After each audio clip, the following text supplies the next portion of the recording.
Sultan yang ahli ibadah itu ingin tahu seluk-beluk perjalanan takdir. Apakah betul orang tidak dapat menolak ketentuan nasib? Kiai Mangir, salah satu penasehatnya, berkata, "Tuanku, marilah kita lihat bagaimana peruntungan tukang rumput yang selalu menyediakan makanan bagi kuda-kuda tuanku." "Maksudmu?" tanya Sultan. "Perintahkanlah tukang rumput itu menghadap. Lalu, sementara ia berada di istana, bambu pikulan rumputnya supaya diambil sembunyi-sembunyi dan diisikan ke dalamnya permata yang mahal-mahal. Lantas dikembalikan ke tempat semula," jawab Kiai Mangir. "Setelah itu, berikanlah hadiah kepadanya sebuah semangka yang dibelah dua dan ditangkupkan lagi. Disisipkan ke dalam semangka itu sejumlah berlian berharga. Kemudian kita lihat apakah ia akan menjadi kaya ataukah tetap melarat." Sultan menjawab lugas, "Pasti ia bakal menjadi hartawan." "Belum tentu," sanggah Kiai Mangir. Lantaran ingin membuktikan ucapan penasehatnya, Sultan memenuhi anjuran Kiai Mangir. Diam-diam, salah seorang punggawanya diperintahkan mengisi permata ke dalam bambu pikulan tukang rumput itu. Dan pada waktu itu pula si tukang rumput dipanggil menghadap Sultan. Kepada tukang rumput tersebut Sultan bertitah, "Karena Bapak sudah bertahun-tahun mengabdi kepadaku, maka hari ini aku berkenan memberikan hadiah."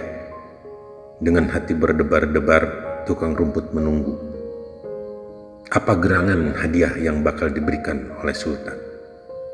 Dan alangkah kecewa hatinya setelah tahu bahwa hadiahnya hanyalah sebuah semangka. Ia tidak tahu bahwa isi semangka itu sudah ditukar dengan sejumlah berlian yang mahal.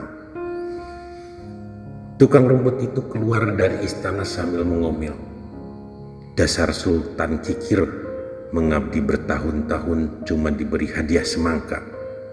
Dibawa berat-berat, orang tuaku tidak bakal gembira. Berapa sih harga semangka? Paling mahal hanya 1 gobang." 3 hari berikutnya, setelah tukang rumput selesai melakukan pekerjaannya, Sultan bertanya, "Kok Bapak masih bekerja mencari rumput?" "Sendiko tuanku," ucap tukang rumput itu. "Kalau tidak bekerja begini, mau cari nafkah kemana lagi?" "Buah semangka yang kuhadiahkan kemarin?" "Ampun tuanku, kebetulan di jalan ada seorang perempuan yang sedang hamil mengidam semangka, jadi hamba berikan kepadanya." Guman Sultan seraya menggeleng-gelengkan kepala. Dasar tidak bisa diangkat derajatnya. Kemudian Sultan bertanya, "Kulihat bambu pikulanmu masih baru?"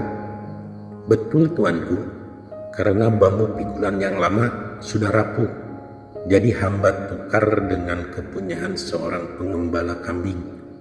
Hamba tambah 2 gobang buat dia." Sultan makin termangu keheranan. Memang tidak tahu diuntung.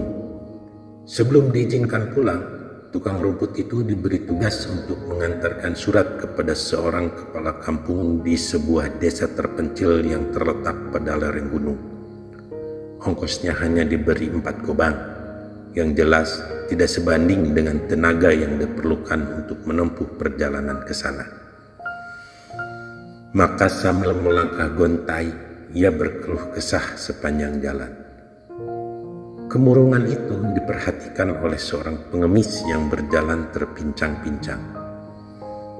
"Maaf di sana, kelihatannya sedang bersedih hati." Tukang rumput itu berhenti dan menjawab, "Bagaimana tidak menongkol?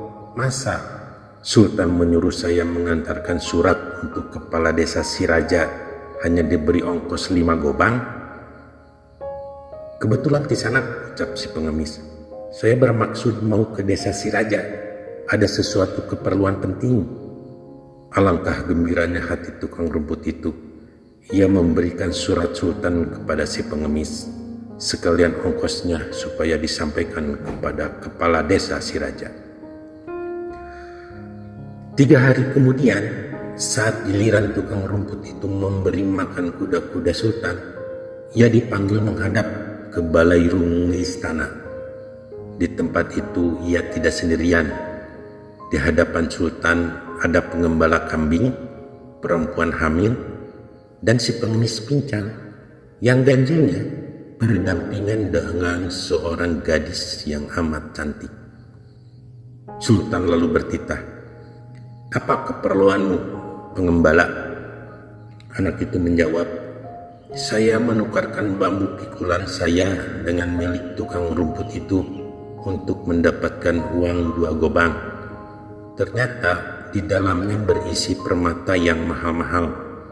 Orang tua saya berpendapat pasti permata-permata itu berasal dari istana. Apakah betul, tuanku?" Sultan mengangguk. "Betul, permata-permata itu pemberianku untuk yang memiliki bambu pikulan itu.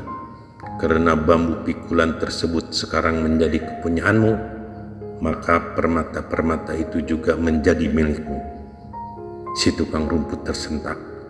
Ia kecewa dan menyesal, apalagi pada waktu si perempuan hamil memperoleh sejumlah berlian yang dimasukkan ke dalam semangka dan tadinya merupakan hadiah baginya, tetapi kemudian diberikan kepada perempuan hamil tersebut karena ia malas membawa pulang semangka yang harganya tak seberapa itu. Lebih-lebih pada waktu si pengemis yang kini berpakaian mewah itu mengadu, "Tuanku, karena saya kebetulan ada keperluan ke desa Siraja, jadi tukang rumput itu menitipkan surat tuanku untuk disampaikan kepada Ki Lurah. Ternyata isi surat itu memerintahkan kepala desa untuk menikahkan anaknya yang tercantik dengan saya dan menyerahkan 10 bau sawah kepada saya. Apakah betul demikian, tuanku? Dan inilah istri saya, anak Pak Lurah." Sultan membenarkan, "Iya betul, aku memerintahkan kepada Ki Lurah untuk mengambil pembawa surat itu sebagai menantu dan memberikan 10 bau sawah kepadanya. Karena yang menyampaikan surat itu bukan tukang rumput, maka engkaulah yang berhak menerima keberuntungan itu." Tukang rumput tersebut menunduk lantaran ia merasa bersalah dan juga menyesal. Akhirnya ia mengangkat muka lalu berkata, "Ampun tuanku, perintahkanlah hamba sekali lagi, pasti hamba tidak akan melanggarnya." Sultan lantas menulis surat ditujukan kepada Bupati Tanah Pesisir. "Nah, sampaikan suratku ini kepada Bupati Tanah Pesisir." Sungguh gembira betul hati si tukang rumput. Kali ini walaupun tidak diberi ongkos, ia tidak mengomel-ngomel lagi. Ia menyangka bakal memperoleh istri yang lebih cantik dan kekayaan yang lebih melimpah. Kalau surat kepala lurah saja begitu, apalagi kepada bupati. Namun alangkah pucat mukanya. Ternyata surat itu berbunyi, "Tangkap dan penjarakanlah pembawa surat ini. Ia telah melanggar titahku sampai 3 kali."